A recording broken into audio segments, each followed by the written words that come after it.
ಇದ್ರಲ್ಲಿ ಯಾಕೆ ಹೀಗ್ ಮಾಡಿದಾರೆ ಗೊತ್ತಿಲ್ಲ, ಕಂಫರ್ಟಬಲ್ ಇಲ್ಲ. ಆಫ್ ರೋಡಿಂಗ್ ಗೆ ಹೇಳಿ ಮಾಡಿಸಿದ ಗಾಡಿ ತರ ಪ್ರಯತ್ನ ಅನ್ಸುತ್ತೆ ಮಹೀಂದ್ರದವ್ರದ್ದು, ಆದಷ್ಟು ಡೋರ್ ಹ್ಯಾಂಡ್ಲ್ ಕಾಣಬಾರ್ದು ಅನ್ನೋದು. ಇಷ್ಟು ದೊಡ್ಡ ಕಾರು ಆದ್ರೆ ಇದ್ರ ಸ್ಟೇರಿಂಗ್ ನ ಒಂದು ಬೆರಳಲ್ಲಿ ಆರಾಮಾಗಿ ಆಟ ಆಡ್ಬೋದು. ಇದರಲ್ಲಿ 35 ಲಕ್ಷದವರೆಗೂ ಇರೋ ಕಾರ್ಗಳಲ್ಲಿ best engine gearbox combination ಇವಾಗ ಮಹೀಂದ್ರದವ್ರದ್ದೇ ಇರೋದು. ಡಿಸೈನ್ ಬಗ್ಗೆ ಸಾಕಷ್ಟು ಚರ್ಚೆಗಳಿದ್ವು ಇಂಟರ್ನೆಟ್ ನಲ್ಲೂ ಕೂಡ.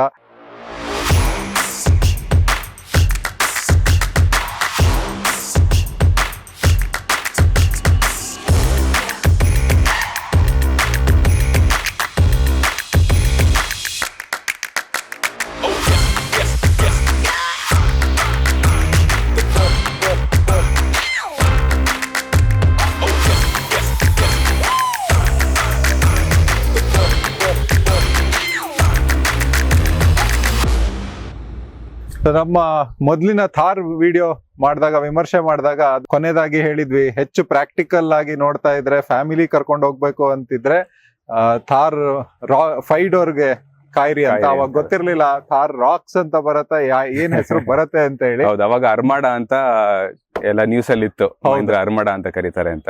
ಸೊ ನಾವು ಹಂಗೆ ಅನ್ಕೊಂಡಿದ್ವಿ. ಆಮೇಲೆ ಲಾಂಚ್ ಮಾಡಿದಾಗ ಥಾರ್ ರಾಕ್ಸ್ ಅಂತ ಹೆಸರಿಟ್ಟಿದ್ದಾರೆ. ಈ ರಾಕ್ಸ್ ಏನು ಅಂತ ಗೊತ್ತಿಲ್ಲ, ಬಟ್ ನೋಡೋಣ whether it rocks and rolls or whatever it is ಅಂತ. ಥಾರ್ ರಾಕ್ಸ್ 5 ಡೋರ್ ಇರುವಂತ ಒಂದು ಗಾಡಿ ಅನ್ನೋದು ಎಲ್ಲರಿಗೂ ಗೊತ್ತಿರೋದು. ಮೊದ್ಲಿನ ಥಾರ್ಗೆ ಕಂಪೇರ್ ಮಾಡಿದಾಗ ಹಿಂದೆಗಡೆ ಸೀಟ್ಗೆ ಆಕ್ಸೆಸ್ ಮಾಡ್ಲಿಕ್ಕಾಗಿ ಇನ್ನ 2 ಹೆಚ್ಚಿನ ಡೋರ್ಗಳು ಕೊಟ್ಟಿದ್ದಾರೆ. ಗಾಡಿ ಉದ್ದ ಆಗಿದೆ. ಅದಲ್ದೇನೆ ಇನ್ನೇನು ಹೆಚ್ಚಿನ ಬದಲಾವಣೆಗಳಿದಾವೆ ಅಂತ ಮಾತಾಡೋಣ. ಹೌದು, ಆಕ್ಚುಲಿ ನೋಡ್ಕೊಂಡ್ರೆ ಥಾರ್ಗೂ ಥಾರ್ ರಾಕ್ಸ್ಗೂ ತುಂಬಾ ಫಂಡಮೆಂಟಲ್ ಡಿಫ್ರೆನ್ಸ್ ಅದ್ರ ಪ್ಲಾಟ್ಫಾರ್ಮ್. ಇವಾಗ ಇದು 4th ಜನರೇಷನ್ ಪ್ಲಾಟ್ಫಾರ್ಮ್ ಅಂತ ಲಾಂಚ್ ಮಾಡಿದ್ದಾರೆ. ಸೊ ಹಳೆ ಥಾರಿಗೆ ಕಂಪೇರ್ ಮಾಡಿದ್ರೆ ಸ್ಟಿಫರ್, ಇವಾಗ ಸಸ್ಪೆನ್ಷನ್ ಕೂಡ ಚೇಂಜ್ ಮಾಡಿದ್ದಾರೆ. So much better suspension.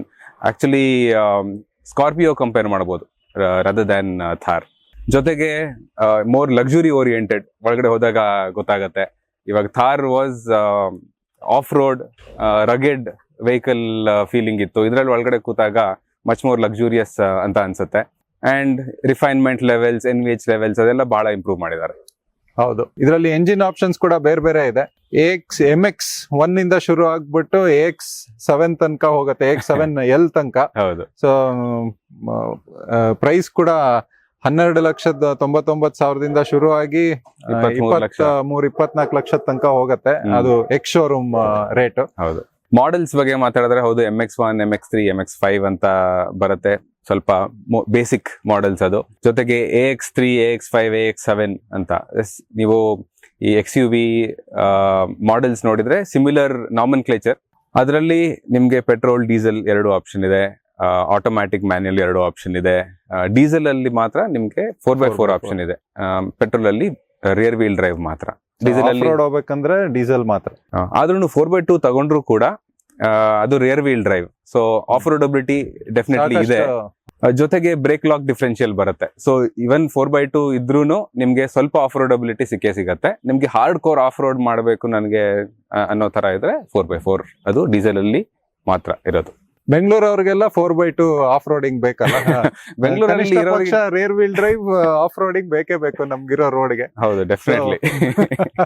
Petrol, diesel 2 engine ಗಳಿದಾವೆ. 2 ಪವರ್ಫುಲ್ ಎಂಜಿನ್ಗಳು, ತುಂಬಾ ರಿಫೈನ್ಡ್ ಎಂಜಿನ್ಗಳು 2. ನಾವು XUV, ಸ್ಕಾರ್ಪಿಯೋ ಎಲ್ಲದ್ರಲ್ಲೂ ನೋಡಿದೀವಿ. ಹೌದು, ಸೇಮ್ ಎಂಜಿನ್ಸ್, ಸ್ವಲ್ಪ ಡಿಫ್ರೆಂಟ್ ಸ್ಟೇಟ್ ಆಫ್ ಟ್ಯೂನ್ ಅಲ್ಲಿ ಇದೆ. ಹೌದು. So 162 PS petrol engine power, 330 Nm torque. ಹಾಗೆ ಇನ್ನೊಂದು ಅವತರಣಿಕೆಯಲ್ಲಿ 177 PS 380 Nm ಟಾರ್ಕ್ ಇದೆ. ಕರೆಕ್ಟ್. ಡೀಸೆಲ್ ಅಲ್ಲಿ 153 330 Nm ಟಾರ್ಕ್, ಮತ್ತೆ 177 ಹತ್ತತ್ರ 370. ಸೊ ಅದೇ ನಂಬರ್ಸ್ ಹತ್ತತ್ರ ಬೇರೆ ಬೇರೆ ಟ್ಯೂನಿಂಗ್. ನೀವು ಯಾವ ಮಾಡೆಲ್ ವೇರಿಯಂಟ್ ತಗೊಂತೀರಾ ಅನ್ನೋದ್ರ ಮೇಲೆ ಡಿಪೆಂಡ್ ಆಗುತ್ತೆ. ಎಂಜಿನ್ ಗೇರ್ ಬಾಕ್ಸ್ ಕಾಂಬಿನೇಷನ್ ತುಂಬಾ ಚೆನ್ನಾಗಿದೆ. ಮ್ಯಾನ್ಯುಯಲ್ ಆದ್ರೂ ತಗೊಳ್ಳಿ, ಆಟೋಮ್ಯಾಟಿಕ್ ಆದ್ರೂ ತಗೊಳ್ಳಿ, ಆ ಮೇಟಿಂಗ್ ಕಾಂಬಿನೇಷನ್ ತುಂಬಾ ಚೆನ್ನಾಗಿದೆ. ಹೌದು, ನಿಮ್ಗೆ ಓಡಿಸಿದಾಗ ಇನ್ನೂ ಅದ್ರ ಬಗ್ಗೆ ಹೆಚ್ಚಿಗೆ ಮಾತಾಡೋಣ. ಸೊ ಈ ಎಲ್ಲಾ ಆಪ್ಷನ್ ಗಳಲ್ಲಿ ಇವತ್ತು ನಾವು ರಿವ್ಯೂ ಮಾಡ್ತಾ ಇರೋದು diesel automatic AX5 model 4x2. ವಿನ್ಯಾಸದ ಬಗ್ಗೆ ಮಾತಾಡ್ತಾ, ಹೊಸ ಥಾರ್ ರಾಕ್ಸ್ ಟಿಪಿಕಲ್ ಮಹೀಂದ್ರದವ್ರದ್ದು R ಸ್ಲೇಟೆಡ್ ಗ್ರಿಲ್ ಇದೆ.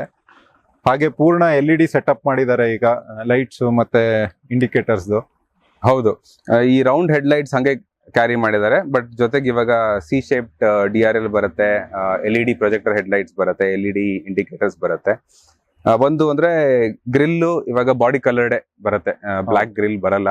ಅದು ಲಾಂಗ್ ಟರ್ಮ್ ಅಲ್ಲಿ ಹೇಗ್ ಕಾಣುತ್ತೆ ನೋಡ್ಬೇಕು, ಯಾಕಂದ್ರೆ ಇದು ಫೈಬರ್, ಇದು ಮೆಟಲ್ ಫೈಬರ್. ಪೇಂಟ್ ವ್ಯತ್ಯಾಸ ತುಂಬಾ ಹತ್ರದಿಂದ ನೋಡಿದ್ರೆ ಗೊತ್ತಾಗತ್ತೆ, ಅದ್ ಮುಂದೆ ಹೋಗ್ತಾ ಹೋಗ್ತಾ ಏನಾಗತ್ತೆ ಅಂತ ನೋಡ್ಬೇಕು. ಹಾಗೆ ಈ ಗಾಡಿನಲ್ಲಿ ADAS ಕೂಡ ಇದೆ ಫೀಚರ್. ಸೊ ರೇಡಾರ್ ಮತ್ತೆ ಕ್ಯಾಮ್ರಾ ಎರಡೂ ಇದೆ. ಕ್ಯಾಮ್ರಾ ಅಲ್ಲಿ ಕಾಣತ್ತೆ, ರೇಡಾರ್ ಇದ್ರ ಒಳಗಡೆ ಇದೆ, ಕಾಣಿಸೋದಿಲ್ಲ. ಜೊತೆಗೆ ಸೆನ್ಸರ್ಸ್ ಕೊಟ್ಟಿದ್ದಾರೆ, ಯಾಕಂದ್ರೆ ಈ ಗಾಡಿನಲ್ಲಿ 360 ಡಿಗ್ರಿ ಕ್ಯಾಮ್ರಾ ಇಲ್ಲ, ಬಟ್ ಸೆನ್ಸರ್ಸ್ ಇದೆ.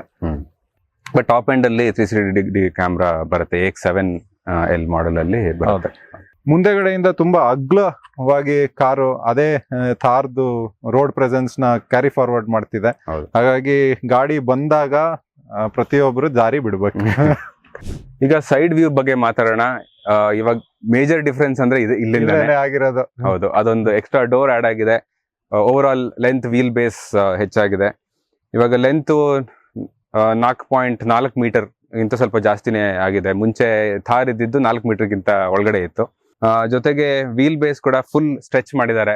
2850 mm ವೀಲ್ ಬೇಸ್ ಇದೆ. ಇವಾಗ ಈ ರೇಂಜ್ ಅಲ್ಲಿ ಯಾವ ಗಾಡಿ ಕಂಪೇರ್ ಮಾಡಿದ್ರು it's the longest wheel base.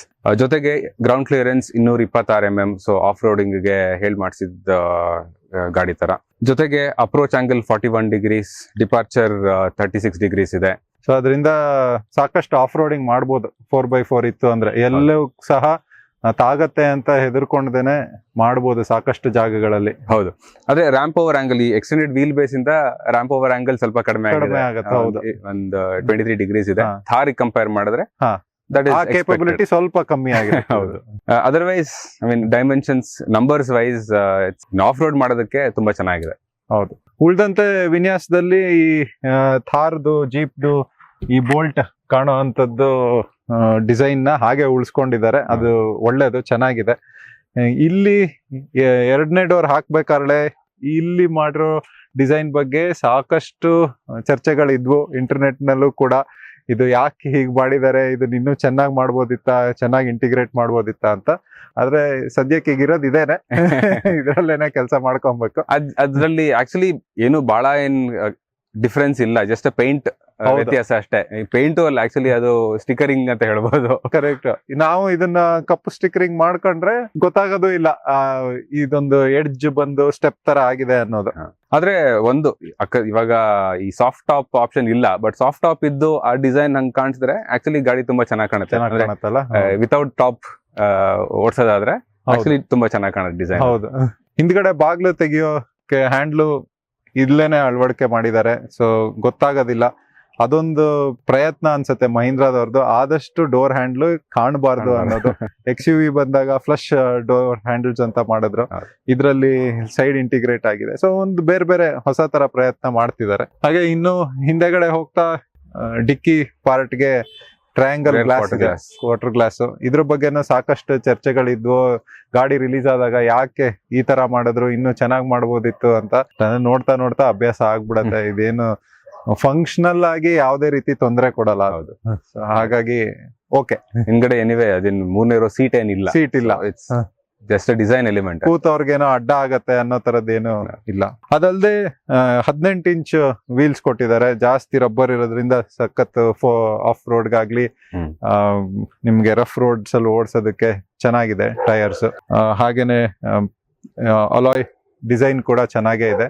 ಹೌದು, AX7 ಹೋದ್ರೆ ಇನ್ನು ಸ್ವಲ್ಪ ದೊಡ್ಡದು 19 ಇಂಚ್ ವೀಲ್ ಸಿಗುತ್ತೆ. ಡಿಸೈನ್ ಇನ್ನು ಚೆನ್ನಾಗಿದೆ, ಡಿಸೈನ್ ಅದ್ರದ್ದು ಚೆನ್ನಾಗಿದೆ. ಅದಲ್ದೇನೆ ಮ್ಯಾನ್ಯುಯಲ್ ಹೋದಾಗ ಹಿಂದೆಗಡೆ ಡ್ರಮ್ ಬ್ರೇಕ್ಸ್ ಬರುತ್ತೆ, ಆಟೋಮೆಟಿಕ್ ಅಲ್ಲಿ 4 ಕೂಡ ಡಿಸ್ಕ್ ಬ್ರೇಕ್ ಇರುತ್ತೆ. ಈ ಗಾಡಿ ಇರೋದೇ ಎತ್ತರ, ಸೊ ಹತ್ತಿ ಇಳಿಯೋದು ಸ್ವಲ್ಪ ಕಷ್ಟನೇ. ಅದ್ರಲ್ಲೂ ಮನೇಲಿ ವಯಸ್ಸಾದವರು ಇದ್ರೆ, ಪುಟಾಣಿ ಮಕ್ಳಿದ್ರೆ ಅವ್ರಿಗೆ ಹತ್ತು ಇಳಿಯೋದು ಒಂದು ದೊಡ್ಡ ಚಾಲೆಂಜೇನೆ. ಹಾಗಾಗಿ ಮಹೀಂದ್ರಾದವರು ಸ್ಟ್ಯಾಂಡರ್ಡ್ ಆಗಿ ಫುಡ್ ಸ್ಟೆಪ್ ಕೊಟ್ಬಿಟ್ಟಿದ್ದಾರೆ. ಅದು ಇಲ್ದೇನೆ ಆಗಲ್ಲ ಒಳಗೆ ಹೋಗೋದಕ್ಕೆ. ಈ ಹಿಂದ್ಗಡೆ ವಿನ್ಯಾಸ ನೋಡ್ಕೊಂಡ್ರೆ ಮೇಜರ್ ಚೇಂಜಸ್ ಅಂತ ಏನು ಇಲ್ಲ ಹಳೆ ಥಾರಿ ಕಂಪೇರ್ ಮಾಡಿದ್ರೆ. LED ಸೆಟಪ್ ಕೊಟ್ಟಿದ್ದಾರೆ, ಸ್ವಲ್ಪ ಡಿಸೈನ್ ಚೇಂಜ್ ಇದೆ ಲೈಟ್ಸ್ ಅಲ್ಲಿ. ಇವಾಗ ಸಿ ಶೇಪ್ಡ್ LED ಲೈಟ್ ಕೊಟ್ಟಿದ್ದಾರೆ. ಈ ಸ್ಪೇರ್ ಟೈರ್ ಅಲ್ಲೇನೆ ಕ್ಯಾಮ್ರಾ ಇಂಟಿಗ್ರೇಟ್ ಮಾಡಿದ್ದಾರೆ. ಗೊತ್ತಾಗೋದಿಲ್ಲ, ಅದ್ ನೋಡ್ಬೇಕಲ್ಲ ಇಲ್ಲಿ. ಹೌದು. ಜೊತೆಗೆ ಈ AX5 ಮಾಡೆಲ್ ವರೆಗೂ ಸ್ಟೀಲ್ ಟೈರ್ ಬರುತ್ತೆ, ಅದ್ರ ಮೇಲೆ ಈ ಕೌಲ್ ಬರುತ್ತೆ. ಬಟ್ AX7 ಮಾಡೆಲ್ ಅಲ್ಲಿ ಅಲಾಯ್ ವೀಲೇ ಬರುತ್ತೆ. ಅದ್ರ ಒಳಗಡೆನು ಕ್ಯಾಮ್ರಾ ಇಂಟಿಗ್ರೇಟ್ ಮಾಡಿದ್ದಾರೆ, ತುಂಬಾ ಚೆನ್ನಾಗಿ ಮಾಡಿದ್ದಾರೆ. ಹೌದು. ಕೆಳಗಡೆ ಸೆನ್ಸರ್ಸ್ ಬರುತ್ತೆ ರಿವರ್ಸ್ ಕ್ಯಾಮ್ರಾಗೆ ಜೊತೆಗೆ ವರ್ಕ್ ಆಗೋಕ್ಕೆ. ಅದು ಬಿಟ್ರೆ ವಿನ್ಯಾಸದಲ್ಲಿ ಏನು ಹೇಳ್ಕೊಡುವಂತದ್ದು ಇಲ್ಲ. ಅದು ಹಳೆ ತಾರ್ ಹೇಗಿತ್ತೋ ಅದೇ ರೀತಿನಲ್ಲಿ ಡೋರ್ ಕೂಡ ಸ್ಪ್ಲಿಟ್ ಆಗಿ ಓಪನ್ ಆಗುತ್ತೆ. ಹೌದು. ಕೆಳಗಡೆ ಪಾರ್ಟ್ ಒಂದು ಭಾಗ, ಮೇಲ್ಗಡೆದು ಒಂದು ಭಾಗ. ಸೊ ಆದ್ರೆ ಅದು ಹಾಕಿದ್ದಾಗ ಇದನ್ನ ತೆಗಿಯಕ್ ಆಗಲ್ಲ. ಹೌದು. ಹಾಗೇನೆ ಅದು ಹಾಕಿದ್ದಾಗ ಕಾರ್ನಲ್ಲಿ ಒಂದು ಪ್ರಾಬ್ಲಮ್ ಇತ್ತು, ಗ್ಲಾಸ್ ಹೋಗಿ ಟೈರ್ಗೆ ಹೊಡೆದು ಡ್ಯಾಮೇಜ್ ಆಗೋ ತರದ್ದು. ಅದನ್ನ ತಡಿಯಕ್ಕಾಗಿ ಇದರಲ್ಲಿ ಈಗೊಂದು ವೈಪರ್ದೇನೆ ಬಾಕ್ಸ್ ಸ್ವಲ್ಪ ದೊಡ್ಡದಾಗಿ ಕೊಟ್ಟಿದ್ದಾರೆ, ಅದು ಡ್ಯಾಮೇಜ್ ಆಗದ್ ತಡಿಯತ್ತೆ ಅಂತ ಹೇಳಿ. ಒಳಗಡೆ ಇವಾಗ ಹಳೆ ಥಾರಿ ಕಂಪೇರ್ ಮಾಡಿದ್ರೆ ಸುಮಾರು ಜಾಗ ಕಾಣಿಸ್ತಾ ಇದೆ ಅಲ್ವಾ. ಇದು ಐ ಥಿಂಕ್ ನಂಬರ್ಸ್ ನೋಡ್ಕೊಂಡ್ರೆ 447 ಲೀಟರ್ಸ್ ಸ್ಪೇಸ್. ಅವರು 650 ಅಂತಾನು ಹೇಳ್ತಾರೆ, ಅದು ರೂಫ್ ವರೆಗೆ. ಅದು ಮಾರ್ಕೆಟಿಂಗ್ ಗಿಮಿಕ್. ಹೌದು, ಅಲ್ಲಿವರೆಗೆ ಹಾಕಿದ್ರೆ ನಿಮ್ಗೆ ಏನು ಕಾಣೋದಿಲ್ಲ ಮಿರರ್ ಅಲ್ಲಿ. ಬಟ್ ನಾರ್ಮಲಿ ಮೆಜರ್ ಮಾಡೋದು ಈ ಸೀಟ್ ಹೈಟ್ ವರೆಗೆ. ಅದ್ರಲ್ಲಿ 447. ಇವಾಗ ನೀವು ಕ್ರೇಟಾ, ಸೆಲ್ಟಾಸ್ ಅದಕ್ಕೆಲ್ಲ ಕಂಪೇರ್ ಮಾಡಿದ್ರೆ ವೆರಿ ಕಂಪೇರಬಲ್. ಅದಕ್ಕಿಂತ ಸ್ವಲ್ಪ ಜಾಸ್ತಿನೇ ಸ್ಪೇಸ್ ಇದೆ. ಬಟ್ ಏನಂದ್ರೆ ತುಂಬಾ ನೀಟ್ ಆಗಿದೆ. ನಮ್ದು ಎಲ್ಲ ಕ್ಯಾಮೆರಾ ಎಕ್ವಿಪ್ಮೆಂಟ್ ಎಲ್ಲ ಇಲ್ಲಿ ಸದ್ಯಕ್ಕೆ ಇದೆ. ಲೋಡಿಂಗ್ ಸ್ಪೇಸ್ ಚೆನ್ನಾಗಿದೆ, ತುಂಬಾ ಒಳಗಡೆ ಏನಿಲ್ಲ. ಮತ್ತೆ ಸೈಡ್ ಅಲ್ಲಿ ಕೂಡ ಎಲ್ಲ ಪ್ಯಾನಲ್ಸ್ ಎಲ್ಲ ನೀಟಾಗಿ ಕವರ್ ಆಗಿದೆ. ಸೊ ನಿಮ್ಗೆ ಲೋಡ್ ಮಾಡೋದು ಅನ್ಲೋಡ್ ಮಾಡೋದು ತುಂಬಾ ಈಸಿ ಇದೆ. ಅರೆ ಗಾಡಿನೇ ಎತ್ತರ ಇರೋದ್ರಿಂದ ಎತ್ತಿ ಇಡ್ಬೇಕು. ಹೌದು. ಬಟ್ ಒಳಗಡೆ ಏನ್ ಸಿಕ್ಕಾಕೊಳ್ಳೋದಿಲ್ಲ. ಹೌದು, ಫ್ಲಾಟ್ ಆಗಿದೆ. ಜೊತೆಗೆ ಹಿಂದ್ಗಡೆ ಇರೋ ಸೀಟ್ 40-60 ಸ್ಪ್ಲಿಟ್ ಇದೆ. ಸೊ ಅದನ್ನ ಫೋಲ್ಡ್ ಮಾಡಿ ಎಕ್ಸ್ಟ್ರಾ ಲಗೇಜ್ ಸ್ಪೇಸ್ ಮಾಡ್ಕೋಬಹುದು. ಫೋಲ್ಡಿಂಗ್ ಮುಂದೆಗಡೆಯಿಂದಾನೇ ಮಾಡ್ಬೇಕನ್ಸುತ್ತೆ, ಇಲ್ಲಿಂದ ಆಗಲ್ಲ. ಓಕೆ, ಈಗ ಒಳಗಡೆ ಹೋಗೋಣ. ಸೆಕೆಂಡ್ ರೋ ಸೀಟು, ಎರಡನೇ ಬಾಗಿಲು ಇಂಪಾರ್ಟೆಂಟ್. ಸೊ ಅಲ್ಲಿಂದಾನೆ ಸ್ಟಾರ್ಟ್ ಮಾಡೋಣ. ಡೋರ್ ಅಗಲವಾಗಿ ಓಪನ್ ಆಗುತ್ತೆ, ಆದ್ರೆ ಅಲ್ಲಿ ಎಂಟ್ರೆನ್ಸ್ ಅಲ್ಲಿ ಇರೋ ಜಾಗ ಸ್ವಲ್ಪ ಕಡಿಮೆ ಇದೆ. ಒಳಗಡೆ ಹೋಗಿ ನೋಡೋಣ.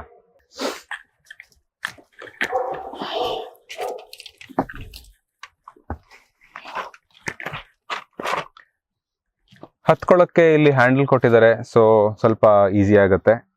ಆದ್ರೆ ಇದು ಸ್ವಲ್ಪ ಅಗಲ ಕಡಿಮೆ ಅಂತ ಅನ್ಸುತ್ತೆ. ಬಟ್ ಕುತ್ಕೊಂಡ್ಮೇಲೆ ಒಳ್ಳೆ ಕಂಫರ್ಟಬಲ್ ಆಗಿ ಇದೆ ಇಲ್ಲಿ. ಈಗ ಈ ಫ್ರಂಟ್ ಸೀಟು ನನ್ನ ಹೈಟಿಗೆ ಅಡ್ಜಸ್ಟ್ ಮಾಡ್ಕೊಂಡಿದ್ದೆ. ಸೊ ಇಲ್ಲಿ ಲೆಗ್ ರೂಮ್, ನೀ ರೂಮ್ ತುಂಬಾ ಚೆನ್ನಾಗಿದೆ. ಈಗ ಡ್ರೈವರ್ ಸೀಟ್ ಹಿಂದೆ ಕೂತಿದ್ದೀನಿ. ಡ್ರೈವರ್ ಸೀಟ್ ಹರೀಶ್ ಅವ್ರದ ಹೈಟಿಗೆ ಅಡ್ಜಸ್ಟ್ ಆಗಿದೆ. ಅವ್ರದ್ದು 6 ಅಡಿ 2 ಇಂಚು ಹೈಟು, ನನ್ನ ಹೈಟು 5 ಅಡಿ 10 ಇಂಚು. ಆದ್ರೂ ಸಾಕಷ್ಟು ನೀ ರೂಮ್ ಇದೆ, ಒಂದ್ 2 ಇಂಚಷ್ಟು ಗ್ಯಾಪ್ ಇದೆ.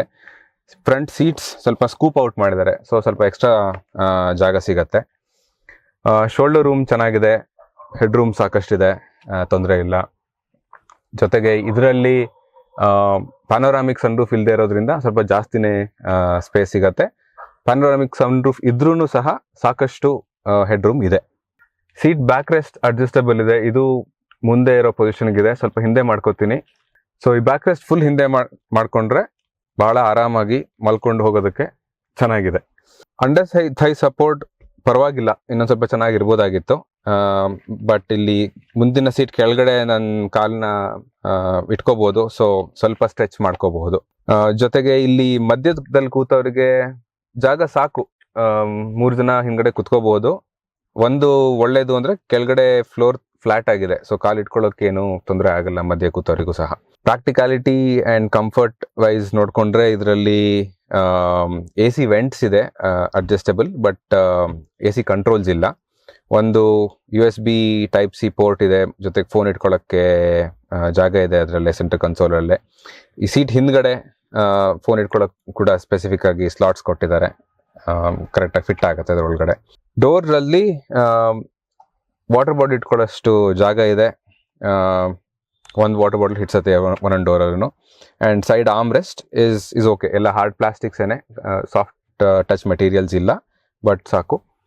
ಮಧ್ಯದಲ್ಲಿ ಒಂದು ಆರ್ಮ್ ರೆಸ್ಟ್ ಇದೆ, 2 ಕಪ್ ಹೋಲ್ಡರ್ ಇದೆ ಜೊತೆಗೆ. ಸೊ ಡೀಸೆಂಟ್ 4 ಹಿಂದ್ಗಡೆ ಸೀಟಲ್ಲಿ ಇಬ್ಬರೇ ಇದ್ರೆ ತುಂಬಾ ಕಂಫರ್ಟಬಲ್ ಆಗಿ ಹೋಗ್ಬೋದು. ಈ ಡೋರ್ಗಳಲ್ಲಿ ಸ್ಪೀಕರ್ಸ್ ಕೊಟ್ಟಿಲ್ಲ. ಸ್ಪೀಕರ್ಸ್ ಮೇಲ್ಗಡೆ ರೂಫ್ ಅಲ್ಲಿ ಹಿಂದ್ಗಡೆ ಮತ್ತೆ ಮುಂದ್ಗಡೆ ಕೊಟ್ಟಿದ್ದಾರೆ. ಸೊ ನಿಮ್ಗೆ ಡೋರ್ ಅಲ್ಲಿ ತುಂಬಾ ಮೊದಲೇ ಡೋರ್ ಸೈಜ್ ಕಡಿಮೆ ಇದೆ, ಸೊ ತುಂಬಾ ತುಂಬ್ಕೊಂಡಂಗೆ ಅನ್ಸೋದಿಲ್ಲ. ಡೋರಲ್ಲಿ ಒನ್ ಮಿಸ್ಸಿಂಗ್ ಫೀಚರ್ ಅಂದ್ರೆ ಇಲ್ಲಿ ಸನ್ ಶೇಡ್ ಏನು ಕೊಟ್ಟಿಲ್ಲ.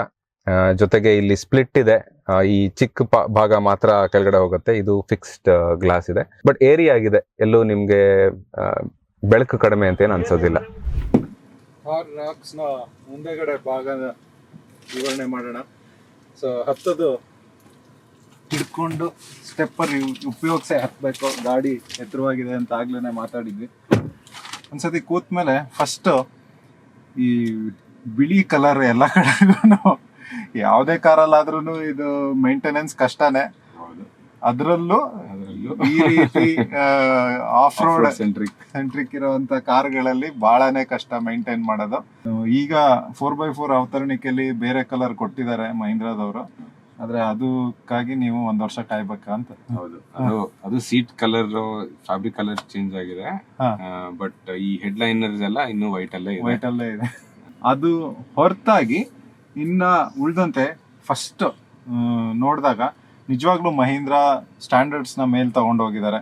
ಪ್ರತಿಯೊಂದು ವಿಷಯದಲ್ಲೂ ಇಲ್ಲಿ ಯೂಸ್ ಆಗಿರುವಂತ ಕ್ವಾಲಿಟಿ ಮಟೀರಿಯಲ್ಸ್ ಇರ್ಬೋದು, ಫಿಟ್ ಅಂಡ್ ಫಿನಿಶ್ ಇರ್ಬೋದು, ಆ ಪ್ಯಾನಲ್ ಗ್ಯಾಪ್ಸ್ ಪ್ರತಿಯೊಂದನ್ನು ತುಂಬಾ ನೀಟ್ ಟೈಟ್ ಆಗಿ ಮಾಡಿದ್ದಾರೆ.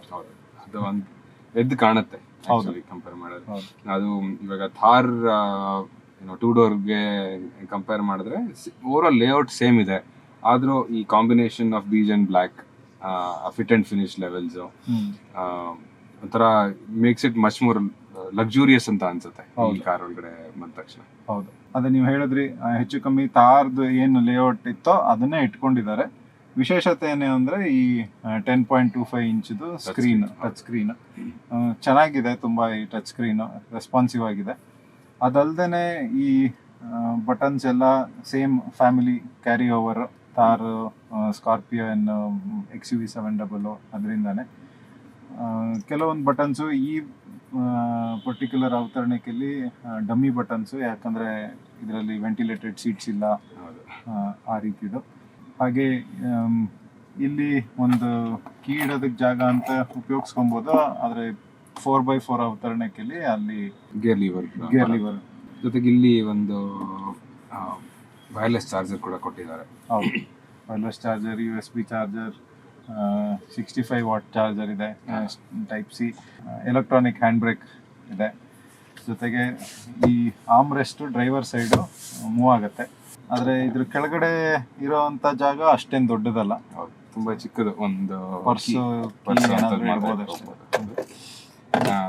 ಜೊತೆಗೆ I think spaces practicality wise ಬಹಳ ಇಲ್ಲ, ತುಂಬಾ ಲಿಮಿಟೆಡ್ ಇದೆ. ಹೌದು, ಕಪ್ ಹೋಲ್ಡರ್ಸ್ ಕೂಡ ತುಂಬಾ ಚಿಕ್ಕಕ್ಕಿದೆ, ಕಪ್ ಇಟ್ಟರೆ ಬಿದ್ದೋಗೋ ಚಾನ್ಸ್ ಜಾಸ್ತಿ. ಅಂಡ್ ಅದೇ ಇಲ್ಲೊಂದು ಈ ಫೋನ್ ಇಟ್ಕೊಳಕ್ ಜಾಗ ಬಿಟ್ರೆ ಬೇರೆ ಎಂಥದ್ದೇನು ಇಲ್ಲ. ಇವಾಗ ಡೋರ್ಸ್ ಗಳಲ್ಲೂ ಕೂಡ ಈ AX5 ಮಾಡೆಲ್ ವರೆಗೆ ನಿಮ್ಗೆ ಒಂದು ಬಾಟಲ್ ಹೋಲ್ಡರ್ 1 ಲೀಟರ್ ಬಾಟಲ್ ಇಡೋಷ್ಟು ಜಾಗ ಸಿಗತ್ತೆ, ಬಟ್ ನೀವು ಟಾಪ್ ಎಂಡ್ ಹೋದ್ರೆ ಅದು ಸಿಗೋದಿಲ್ಲ. ಯಾಕಂದ್ರೆ ಅಲ್ಲಿ ಸ್ಪೀಕರ್ಸ್ ಬರುತ್ತೆ, ಹಾರ್ಮನ್ ಕಾರ್ಡ್ರಂದು ಸ್ಪೀಕರ್ಸ್ ಬರುತ್ತೆ, ಸೊ ಆ ಜಾಗನೂ ಹೋಗಿ ನಿಮ್ಗೆ ಏನು ಉಳಿಯೋದಿಲ್ಲ. ಗ್ಲವ್ ಬಾಕ್ಸ್ ಕೂಡ ಇದರಲ್ಲಿ ವರ್ಚುಲಿ 0 ಸ್ಪೇಸ್, ಯಾಕಂದ್ರೆ ಇಲ್ಲಿ ಪಕ್ಕದಲ್ಲಿ ಸ್ಪೀಕರ್ ಬಂದು, ಬಟ್ AX7 ಅಲ್ಲಿ ಸ್ವಲ್ಪ ಎಕ್ಸ್ಟ್ರಾ ಜಾಗ ಸಿಗತ್ತೆ. ಅದು ಬಿಟ್ರೆ ಬೇರೆ ಎಲ್ಲೂ ನಿಮ್ಗೆ ಪ್ರಾಕ್ಟಿಕಾಲಿಟಿ ಸ್ಟೋರೇಜ್ ಸಿಗೋದಿಲ್ಲ. ಓಕೆ, ಈ ಟಚ್ ಸ್ಕ್ರೀನ್ ಬಗ್ಗೆ ಕೆಲವು ವಿಷಯಗಳು. 10.25 ಇಂಚ್ ಟಚ್ ಸ್ಕ್ರೀನ್ ಇದು. ತುಂಬಾ ಈ XUV 3XO ಬಂದಿದೆಯಲ್ಲ, ಅದಕ್ಕೆ ತುಂಬಾ ಸಿಮಿಲರ್ ಇದೆ ಟಚ್ ಅಂಡ್ ಫೀಲ್. ಇದರಲ್ಲಿ Android auto, apple CarPlay, wireless ಬಂದಿದೆ.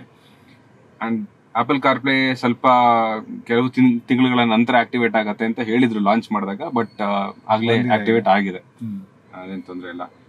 ಟಚ್ ಸ್ಕ್ರೀನ್ ಕ್ವಾಲಿಟಿ ಚೆನ್ನಾಗಿದೆ, ಸೆನ್ಸಿಟಿವಿಟಿ ಕೂಡ ಚೆನ್ನಾಗಿದೆ. ಇದರಲ್ಲಿ ಕೆಲವು ಫೀಚರ್ಸ್ ಮಾತಾಡಬೇಕು, ಸ್ಪೆಷಲ್ ಫೀಚರ್ಸ್ ಅಂತ ಮಾತಾಡಬೇಕಂದ್ರೆ ಈ adventure stats, engine performance, off road specifically, roll pitch, tyre direction, ಅದು ನಿಮ್ಗೆ ಈ ಡ್ರೈವರ್ ಡಿಸ್ಪ್ಲೇ ನಲ್ಲೂ ತೋರಿಸುತ್ತೆ ನೀವು ಪಾರ್ಕ್ ಮಾಡಿದಾಗ ಯಾವ ಡೈರೆಕ್ಷನ್ ಅಲ್ಲಿ ಇದೆ ಅಂತ.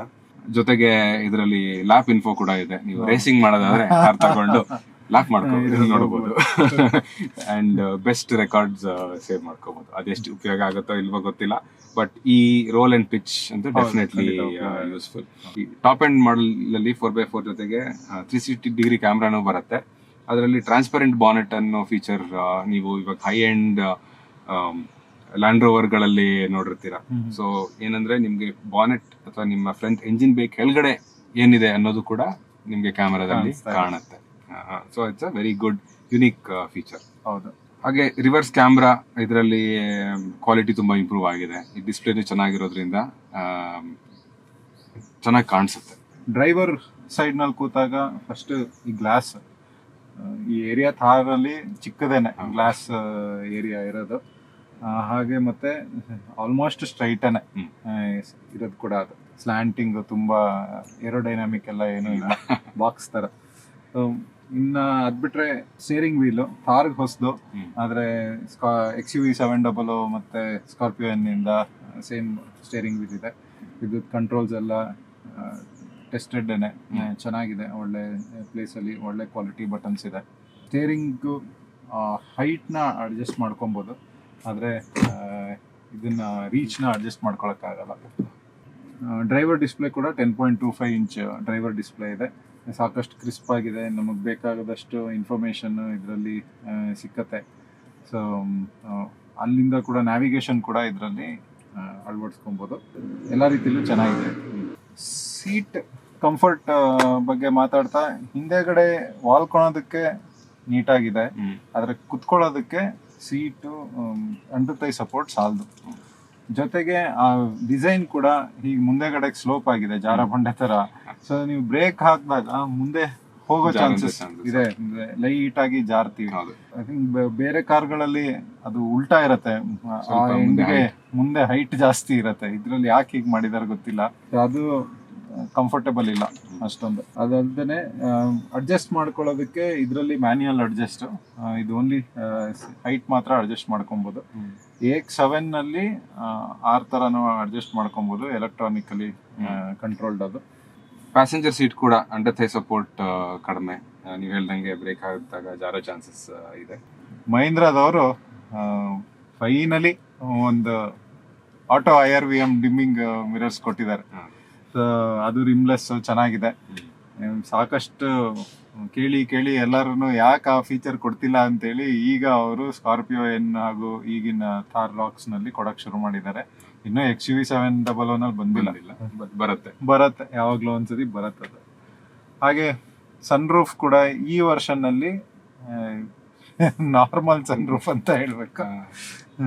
ಇನ್ನ ನಿಮ್ಗೆ ಲಕ್ಸುರಿ ವರ್ಷನ್ಸ್ಗೆ AX7 ಹೋದಾಗ ಪ್ಯಾನರಾಮಿಕ್ ಸನ್ ರೂಫ್ ಸಿಕ್ಕತ್ತೆ. ಅದು ಸುಮಾರು ದೊಡ್ಡ ಪ್ಯಾನರಾಮಿಕ್ ಸನ್ ರೂಫ್, ಅದರಲ್ಲೂ ಓಪನಿಂಗ್ ಜಾಗ ತುಂಬಾ ಜಾಸ್ತಿ ಇದೆ. AX7 ಲಕ್ಸುರಿ ವರ್ಷನ್ ನಲ್ಲಿ ಇನ್ನೊಂದೇನ್ ಸಿಕ್ಕತ್ತೆ ಅಂದ್ರೆ ಈ ಡ್ಯಾಶ್ ಬೋರ್ಡ್ ಮತ್ತೆ ಹ್ಯಾಂಡ್ ರೆಸ್ಟ್ ಮಾಡುವಂತ ಜಾಗಗಳಲ್ಲಿ ಸಾಫ್ಟ್ ಟಚ್ ಮಟೀರಿಯಲ್ ಬರುತ್ತೆ. ಇಲ್ಲಿ ಎಲ್ಲ ಸ್ವಲ್ಪ ಸ್ಕ್ರಾಚಿ ಹಾರ್ಡ್ ಪ್ಲಾಸ್ಟಿಕ್. ಹೌದು, ಅದು ಪ್ಲಾಸ್ಟಿಕ್. ಹೌದು, ಇಲ್ಲಿ ಸಾಫ್ಟ್ ಟಚ್ ಗಿಂತ I think leatherette finish with stitching ಸ್ವಲ್ಪ ಲಕ್ಸುರಿ ಫೀಲ್ ಕೊಡುತ್ತೆ. ಈಗ ಥಾರ್ ರಾಕ್ಸ್ ನ ಡ್ರೈವ್ ಮಾಡೋ ಸಮಯ. ಸೊ ಡ್ರೈವ್ ಹೋಗೋಣ. ಅಡ್ಜಸ್ಟಬಲ್ ಸೀಟ್ ಬೆಲ್ಟ್ಸ್ ಇದೆ, ಹೈಟ್ ನ ಅಡ್ಜಸ್ಟ್ ಮಾಡ್ಕೋಬಹುದು. ಸೊ ಅದು ಒಳ್ಳೇದು.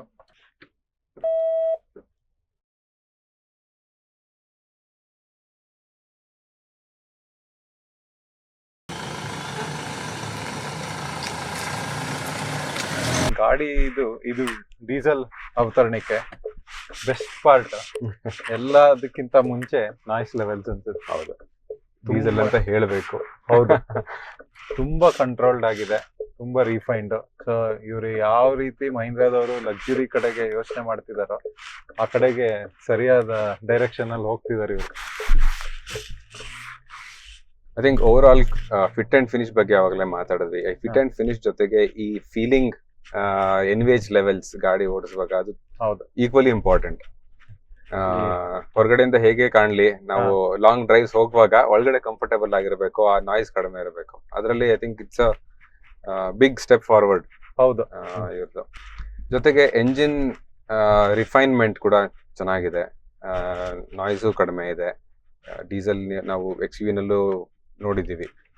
ಸೊ ಅದು ಸೇಮ್ ಇವಾಗ ಥಾರ್ ರಾಕ್ಸ್ಗೂ ಕಂಪೇರ್ ಮಾಡಿದಾಗ ಬಹಳ ವ್ಯತ್ಯಾಸ ಗೊತ್ತಾಗುತ್ತೆ. XUVಗೆ ಅಥವಾ ಸ್ಕಾರ್ಪಿಯೋ ಎನ್ಗೆ ಕಂಪೇರಬಲ್ ಇದೆ ಇದ್ರ ಒಳಗಡೆ NVH ಲೆವೆಲ್ಸ್. ಹೌದು. ನಿಮ್ಗೆ ಹೊರಗಡೆ ನಾಯ್ಸ್ ಕೂಡ ಕೇಳಲ್ಲ, ಜೊತೆಗೆ ಈ ಎಂಜಿನ್ ನಾಯ್ಸ್ ಕೂಡ ಇಲ್ಲ. ಬಾನೆಟ್ ಎದ್ದಾಗ ಅಷ್ಟೊಂದು ಡ್ಯಾಂಪಿಂಗು ಏನು ಇರ್ಲಿಲ್ಲ, ಆದ್ರೂ ಸಹ ತುಂಬಾ ಚೆನ್ನಾಗಿ ಕಂಟ್ರೋಲ್ ಆಗಿದೆ. ಅದಲ್ದೇನೆ ಈ ಎಂಜಿನ್ಸ್ ನನ್ನ ಫೇವ್ರೆಟ್ ಎಂಜಿನ್ಸ್, ತುಂಬಾನೇ ಪವರ್ ಇದೆ, ತುಂಬಾ ಟಾರ್ಕ್ ಇದೆ. ನೀವು ಯಾವ ಟೈಮಲ್ಲೂ ಯಾವ ಗೇರಲ್ಲೂ ನಿಮ್ಗೆ ಪವರ್ ಕಮ್ಮಿ ಅಂತ ಅನ್ಸೋದೇ ಇಲ್ಲ. ಓವರ್ಟೇಕ್ ಮಾಡೋದಕ್ಕಾಗ್ಲಿ ಸೂಪರ್ ಎಂಜಿನ್ಸ್, ಬೋತ್ ಪೆಟ್ರೋಲ್ ಹಾಗೂ ಡೀಸೆಲ್ ಎರಡೂ ಸಹ. ಇನ್ನೊಂದು ಈ ಕಾರ್ನಲ್ಲಿ ಎಸ್ಪೆಷಲಿ ಇವರು ಮಹೀಂದ್ರಾದವರು ಸರಿಯಾಗಿ ಮಾಡಿರೋದು ಅಂದ್ರೆ ಇದ್ರ ಸ್ಟೀರಿಂಗ್. ಇಷ್ಟು ದೊಡ್ಡ ಕಾರು ಆದ್ರೆ ಇದ್ರ ಸ್ಟೀರಿಂಗ್ ನ ಒಂದು ಬೆರಳಲ್ಲಿ ಆರಾಮಾಗಿ ಆಟ ಆಡ್ಬೋದು ಇದ್ರಲ್ಲಿ, ಆ ರೀತಿ ಇದೆ. ಅದು ಈಗ ಎಲೆಕ್ಟ್ರಾನಿಕ್ ಪವರ್ ಸ್ಟೀರಿಂಗ್ ಕೊಟ್ಟಿದ್ದಾರೆ, ಸೊ ಬಹಳ ಸ್ಮೂತ್ ಆಗಿದೆ. ಈ ರೀತಿ ಹ್ಯುಂಡಾಯ್ ಎಕ್ಸ್ಪೀರಿಯನ್ಸ್ ಇತ್ತು, ಒಂದೇ ಬೆರಳಲ್ಲಿ ಗಾಡಿನ ತಿರ್ಸ್ಬೋದು ಅಂತ. ಅದು ಈಗ ಮಹೀಂದ್ರಾದಲ್ಲೂ ಬಂದಿದೆ, ಎಸ್ಪೆಷಲಿ ಥಾರ್ ರಾಕ್ಸ್ ನಲ್ಲಿ. ಸೊ ಇಂಜಿನ್ ಪವರ್ ಮಾತಾಡಿದಾಗ ಇದರಲ್ಲಿ ಡ್ರೈವ್ ಮೋಡ್ಸ್ ಕೂಡ ಇದೆ, ಜಿಪ್ ಮೋಡ್ ಇದೆ. ಈಗ ನಾವು ಜಿಪ್ ಅಲ್ಲಿ ಹೋಗ್ತಿದೀವಿ, ಝೂಮ್ಗೆ ಶಿಫ್ಟ್ ಮಾಡ್ತಿದ್ದಂತೆನೆ ಗಾಡಿದು ರೆಸ್ಪಾನ್ಸ್ ತುಂಬಾನೇ ಜಾಸ್ತಿ ಆಗುತ್ತೆ, ಪಿಕಪ್ ಫಾಸ್ಟ್ ಆಗುತ್ತೆ, ಗೇರ್ ಚೇಂಜಸ್ ಫಾಸ್ಟ್ ಇದೆ. ಸೊ ತುಂಬಾ ಚೆನ್ನಾಗಿ ಅನ್ಸುತ್ತೆ ಓಡಿಸೋದಕ್ಕೆ, ತುಂಬಾ ರೆಸ್ಪಾನ್ಸಿವ್ ಇದೆ ಗಾಡಿ. ಝೂಮ್ ಮೋಡ್ ಅಲ್ಲಿ full release engine capacity, peak power, peak torque release ಆಗುತ್ತೆ. ಹೌದು, ಇಲ್ಲಿ ಪ್ಯಾಸೆಂಜರ್ ಸೀಟ್ ಅಲ್ಲಿ ಕುತ್ಕೊಂಡ್ರು ನಂಗೆ ಗೊತ್ತಾಗುತ್ತೆ ವ್ಯತ್ಯಾಸ ಯಾವ ಮೋಡ್ ನಲ್ಲಿ ಇದೀವಿ ಈಗ ಅಂತ. ಜೊತೆಗೆ ಐ ಥಿಂಕ್ ಇವನ್ ಬ್ರೇಕಿಂಗ್ ಕೂಡ ನಾನು ಎಕ್ಸ್ಪೀರಿಯನ್ಸ್ ಮಾಡಿದಾಗೆ ವೆರಿ ಕ್ರಿಸ್ಪ್, ತರ ತುಂಬಾ ಶಾರ್ಪ್ ಇಲ್ಲ, ಬಟ್ ತುಂಬಾ ಸ್ಲೋ ಅಂತಾನು ಅನ್ಸೋದಿಲ್ಲ. ಇಷ್ಟು ದೊಡ್ಡ ಗಾಡಿ ನಿಲ್ಸೋದಕ್ಕೆ ಎಷ್ಟ್ ಬೇಕೋ ಅಷ್ಟಿದೆ. ಈ ಥಾರ್ ನಲ್ಲಿ ಸ್ವಲ್ಪ ಬ್ರೇಕ್ ಹೊಡೆದಾಗ ನೋಸ್ ಡೈವ್ ಜಾಸ್ತಿ ಇತ್ತು, ಅಂದ್ರೆ ನಿಮ್ಗೆ ಒಳಗಡೆಯಿಂದಾನೇ ಅದು ಫೀಲ್ ಆಗೋದು ಗಾಡಿ ಮುಂದೆ ಹಿಂಗ್ ಡೈವ್ ಆಗ್ತಿದೆ ಅಂತ ಹೇಳಿ. ಇದ್ರಲ್ಲಿ ಅದ್ರಷ್ಟಿಲ್ಲ, ಸ್ವಲ್ಪ ಮಟ್ಟಿಗಿದೆ, ಬಟ್ ಆಲ್ಮೋಸ್ಟ್ 80-90% ಮಟ್ಟಿಗೆ ಕಮ್ಮಿ ಮಾಡಿದೆ ಡಿಸೈನ್ ಮಾಡ್ಬೇಕಾದ್ರೆ ಗಾಡಿ. ಹೌದು, ಅಂದ್ರೆ ಅದು ಸಸ್ಪೆನ್ಷನ್ ಕ್ಯಾಲಿಬ್ರೇಷನ್ ಇಂದಾನೆ ಆ ವ್ಯತ್ಯಾಸ ಕಾಣಿಸೋದು ಬ್ರೇಕಿಂಗ್ ಪವರ್ ಜೊತೆಗೆ. ಇನ್ನ ಈ ಎಂಜಿನ್ ಅಷ್ಟ್ ಚೆನ್ನಾಗಿದೆ ಅಂತ ಹೇಳಿದ್ವಲ್ಲ, ಅದಕ್ಕೆ ಸರಿಯಾಗಿ ಮ್ಯಾಚ್ ಆಗೋದಕ್ಕೆ ಗೇರ್ ಬಾಕ್ಸ್, ಅದು ಕೂಡ ಮಹೀಂದ್ರಾದವರು ಚೆನ್ನಾಗಿ ಮಾಡಿದ್ದಾರೆ. ಐ ಥಿಂಕ್ ಈ ಎಂಜಿನ್, ಈ ಗೇರ್ ಬಾಕ್ಸ್ ಕಾಂಬಿನೇಷನ್ ಬಗ್ಗೆ ಬಹಳ ಸರಿ ಮಾತಾಡ್ಬಿಟ್ಟಿದೀವಿ. It is working amazingly well. And ಅವ್ರ ಎಲ್ಲಾ ಕಾರ್ಗಳನ್ನು ಹೆಚ್ಚು ಕಮ್ಮಿ ಇದೇ ಪ್ರೈಸ್ ರೇಂಜ್ ಅಲ್ಲೇನೆ ಲಾಂಚ್ ಮಾಡ್ತಾ ಇದಾರೆ. ಸೊ ಅದನ್ನೇ ಟ್ಯೂನಿಂಗ್ ಸ್ವಲ್ಪ ಚೇಂಜ್ ಮಾಡಿ ಎಲ್ಲದ್ರಲ್ಲೂ ರಿಲೀಸ್ ಮಾಡ್ತಾ ಇದಾರೆ, ಅಂಡ್ ಎಲ್ಲದ್ರಲ್ಲೂ ಚೆನ್ನಾಗಿ ವರ್ಕ್ ಆಗ್ತಾ ಇದೆ. ಸೊ ಅದ್ರ ಬಗ್ಗೆ ಅವಾಗ್ಲೇ ಹೇಳ್ದೆ ಅನ್ಸುತ್ತೆ. ಈ 10-15 ಲಕ್ಷದಿಂದ 30-35 ಲಕ್ಷದವರೆಗೂ ಇರೋ ಕಾರ್ಗಳಲ್ಲಿ best engine gearbox combination ಇವಾಗ ಮಹೀಂದ್ರಾದವ್ರದ್ದೇ ಇರೋದು. ಈ ಪೆಟ್ರೋಲ್ ತಗೊಳ್ಳಿ, ಡೀಸೆಲ್ ತಗೊಳ್ಳಿ, that's nobody to beat them. Improvisation ಮಾಡಿರೋದು ಮಹೀಂದ್ರಾದವರು ಪ್ರತಿಯೊಂದು ಆಸ್ಪೆಕ್ಟ್ ಅಲ್ಲೂ, ಎಂಜಿನ್ ಆಗ್ಲಿ, ಗೇರ್ ಬಾಕ್ಸ್, ಇವಾಗ ಫಿಟ್ ಅಂಡ್ ಫಿನಿಶ್ ಬಗ್ಗೆ ಮಾತಾಡಿದ್ವಿ ಆಗ್ಲೇ. ಸೊ ಪ್ರತಿಯೊಂದನ್ನು ಎಲ್ಲದು ಫಾರ್ವರ್ಡ್ ಆಗ್ತಾ ಇದೆ. ಅದು ನಮ್ಮ ಜನರಿಗೆ ತಗೊಳೋದಕ್ಕೆ ಒಳ್ಳೊಳ್ಳೆ ಆಪ್ಷನ್ಸ್ ಸಿಗ್ತಾ ಹೋಗುತ್ತೆ. ನಿಮ್ಗೆ ಪ್ಯಾಡಲ್ ಶಿಫ್ಟರ್ಸ್ ಮಿಸ್ಸಿಂಗ್ ಅನ್ಸ್ತಾ ಇದೆಯಾ? ಇದರಲ್ಲಿ ಅನ್ಸಿಲ್ಲ ಇಲ್ಲಿ ತನಕ. ಅಟ್ಲೀಸ್ಟ್ ನಾವು ಮೋಸ್ಟ್ಲಿ ಸಿಟಿ ಡ್ರೈವಿಂಗ್ ಮಾಡಿರೋದು, ಇಲ್ಲಂತೂ ಪ್ಯಾಡಲ್ ಶಿಫ್ಟರ್ಸ್ ಬೇಕು ಅಂತ ಅನ್ಸಿಲ್ಲ. ಅಂದ್ರೆ ಈ ಯೂಸೇಜ್ಗೆ ನೀವು ಬಹಳ ಸ್ಪೋರ್ಟಿ ಡ್ರೈವ್ ಮಾಡೋದಿಲ್ಲ, ಸೊ ನಿಮ್ಗೆ ಕ್ವಿಕ್ ಶಿಫ್ಟ್ಸ್, ಪ್ಯಾಡಲ್ ಶಿಫ್ಟ್ ಬೇಕು ಅಂತ ಅನ್ಸೋದಿಲ್ಲ. ಬಟ್ ಬೇಕು ಅನ್ಸಿದ್ರೆ ಇದರಲ್ಲಿ ಮ್ಯಾನ್ಯುಯಲ್ ಮೋಡ್ ಇದೆ. ಸೊ ನೀವು ಡಿ ಇಂದ ಎಮ್ ಗೆ ಹಾಕೊಂಡು ಲೆಫ್ಟ್ ಹ್ಯಾಂಡ್ ಅಲ್ಲಿ ಅಪ್ ಶಿಫ್ಟ್ ಡೌನ್ ಶಿಫ್ಟ್ ಮಾಡ್ಕೋಬಹುದು. ಹ್ಯಾಂಡ್ಲಿಂಗ್ ಅಲ್ಲಿ ಸ್ಟಿಯರಿಂಗ್ ತುಂಬಾ ಲೈಟ್ ಇದೆ ಅಂತ ಆಗ್ಲೇನೆ ಹೇಳಿದ್ವಿ. ಅದು ಸಿಟಿ ಡ್ರೈವಿಂಗ್ ಗೆ ತುಂಬಾನೇ ಯೂಸ್ಫುಲ್, ತುಂಬಾ ಎಫರ್ಟ್ಲೆಸ್ ಓಡಿಸೋದಕ್ಕೆ. ಇಷ್ಟು ದೊಡ್ಡ ಗಾಡಿ ಓಡಿಸ್ತಿದೀನಿ, ಸುಸ್ತಾಗತ್ತೆ ಅನ್ನೋದೇನು ಇಲ್ವೇ ಇಲ್ಲ. ಐ ಥಿಂಕ್ ಜೊತೆಗೆ ಸ್ಪೀಡ್ ಜಾಸ್ತಿ ಮಾಡ್ದಂಗೆ ಚೆನ್ನಾಗಿ ವೇಪ್ ಆಗತ್ತೆ. ಸೊ ಹೈವೇ ನಲ್ಲಿ ತೀರಾ ಲೈಟ್.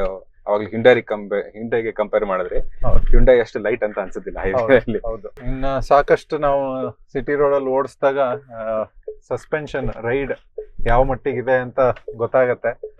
ಇದ್ರಲ್ಲಿ ನಿಮ್ಗೆ ಸಣ್ಣ ಪುಟ್ಟ ಹೊಂಡಗಳಂತೂ ಆ ಶಾರ್ಪ್ ಎಡ್ಜ್ ಫೀಲ್ ಆಗತ್ತಲ್ಲ, ಅದು ಇಲ್ವೇ ಇಲ್ಲ. ನೀವು ದಡ ಬಡ ಅಂತ ಹಾರಿಸ್ಕೊಂಡು ಹೋಗ್ತಾ ಇರ್ಬೋದು. ಯಾವ್ದು ಹೊಂಡಗಳಿಗೆ ತಲೆ ಕೆಡ್ಸ್ಕೊಬೇಕಾಗಿಲ್ಲ. ಆಕ್ಚುಲಿ ಥಾರ್ಗೆ ಕಂಪೇರ್ ಮಾಡ್ಕೊಂಡ್ರೆ ತುಂಬಾ ಡಿಫ್ರೆನ್ಸ್ ಅನ್ಸುತ್ತೆ ಅದರಲ್ಲಿ. ಇದು ಥಾರು ಒಂದೇ ಆಕ್ಚುಲಿ ಒಂದೇ ಇವಾಗ ಪ್ಲಾಟ್ಫಾರ್ಮ್ ಅಲ್ಲ, ಬಟ್ ದೇ ರಿಲೇಟೆಡ್ ಅಂತಾನು ಅನ್ಸೋದಿಲ್ಲ. ಹೌದು. ಜೊತೆಗೆ ಈ NVH ಲೆವೆಲ್ಸ್ ಬಗ್ಗೆನೂ ಮಾತಾಡಿದ್ವಿ. ಸೊ ಆ ಥರ್ಡ್ಸ್ ಕೇಳ್ಸೋದಿಲ್ಲ ಒಳಗಡೆ. ಬಟ್ ಏನಂದ್ರೆ ಬಾಡಿ ರೋಲ್ ಅಲ್ಲಿ ಗೊತ್ತಾಗುತ್ತೆ. ಇವು ಅದು ಕೆಲವು ಗುಡ್ಡಿಗಳು ಇದೆ ಈ ರೀತಿ ಲ್ಯಾಟ್ರಲ್ ಮೂವ್ಮೆಂಟ್ಸ್ ಆ ಕಡೆ ಈ ಕಡೆ ಬಾಡಿ ನಮ್ ಮೂವ್ ಆಗೋದು. ಹಾರಷ್ಟಿಲ್ಲ, ಆದ್ರೆ ಇದೆ. ಎತ್ತರ ವೆಹಿಕಲ್ ಇದು. ಲಾಡರ್ ಫ್ರೇಮ್ ಶಾಸಿನಲ್ಲಿ ಅದು ಎಕ್ಸ್ಪೆಕ್ಟೆಡ್ ಇದ್ದೇ ಇರುತ್ತೆ, ಅದನ್ನ ಅವಾಯ್ಡ್ ಮಾಡಕ್ ಚಾನ್ಸೇ ಇಲ್ಲ. ಬಟ್ ಲಾಡರ್ ಫ್ರೇಮ್ ಶಾಸಿನಲ್ಲಿ ರಿಯಲಿ ಗುಡ್ ಎಕ್ಸ್ಪೀರಿಯನ್ಸ್. ಹೌದು. ಸೊ ಇವಾಗ ಸ್ಲೋ ಸ್ಪೀಡ್ಸ್ ಅಲ್ಲಿ ಸಸ್ಪೆನ್ಷನ್ ಸಾಫ್ಟ್ ಆಗೇ ಇದೆ, ಸ್ವಲ್ಪ ಲ್ಯಾಟರಲ್ ಮೂವ್ಮೆಂಟ್ ಇದ್ರೂ ಫೀಲ್ ಆಗೋದಿಲ್ಲ. ಆದ್ರೆ ಹಾಗೇನೆ ನಾವು ಹೈವೇ ಸ್ಪೀಡ್ಸ್ ಅಲ್ಲಿ ಹೋದಾಗ ಸ್ವಲ್ಪ ಸ್ಟಿಫನ್ ಅಪ್ ಆಗುತ್ತೆ ಸಸ್ಪೆನ್ಷನ್. ಹೌದು. ಸೊ ಅವಾಗ ನಿಮ್ಗೆ ವಾಬ್ಲಿ ಅಂತ ಅನ್ಸೋದಿಲ್ಲ ಡ್ರೈವ್. ಸೊ ಹೈವೇನಲ್ಲೂ ಕೂಡ. So disclaimer, ladder frame chassis ಕಾರ್ಗಳಿಗೆ ಬೇರೆದಕ್ಕೆ ಕಂಪೇರ್ ಮಾಡಿದ್ರೆ ಇದರ ಸಸ್ಪೆನ್ಷನ್ ಇವನ್ ಹೈವೇನಲ್ಲೂ ಕೂಡ ನಿಮ್ಗೆ ತುಂಬಾ ಕಂಫರ್ಟಬಲ್ ರೈಡ್ ಕೊಡುತ್ತೆ. ಹೌದು, ಟ್ಯೂನಿಂಗ್ ಚೆನ್ನಾಗಿದೆ. ಆದ್ರೆ ನಿಮ್ಗೆ ಈ ಕ್ರೇಟಾ ಸೆಲ್ಟಾಸ್ ಅಷ್ಟು ಕಂಫರ್ಟಬಲ್ ಡ್ರೈವ್ ನಿಮ್ಗೆ ಸಿಗೋದಿಲ್ಲ ಹೈವೇನಲ್ಲಿ ಆಗ್ಲಿ ಅಥವಾ ಸಿಟಿ ಡ್ರೈವ್ಸ್ ಅಲ್ಲಿ ಆದ್ರೂ ಆಗ್ಲಿ.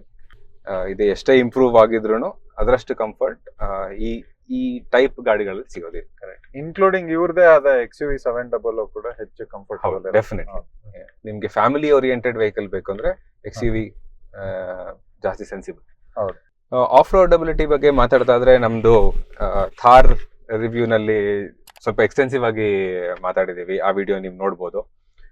ಸೇಮ್ ಫೀಚರ್ಸ್ ಫಂಕ್ಷನಾಲಿಟಿ ಇದರಲ್ಲೂ ಕಂಟಿನ್ಯೂ ಆಗಿದೆ. ಕೆಲವು ಅಡಿಷನಲ್ ಫೀಚರ್ಸ್ ಅಂದ್ರೆ ಇದರಲ್ಲಿ ಇಂಟೆಲಿ ಬ್ರೇಕ್ ಅಂತ ಇದೆ.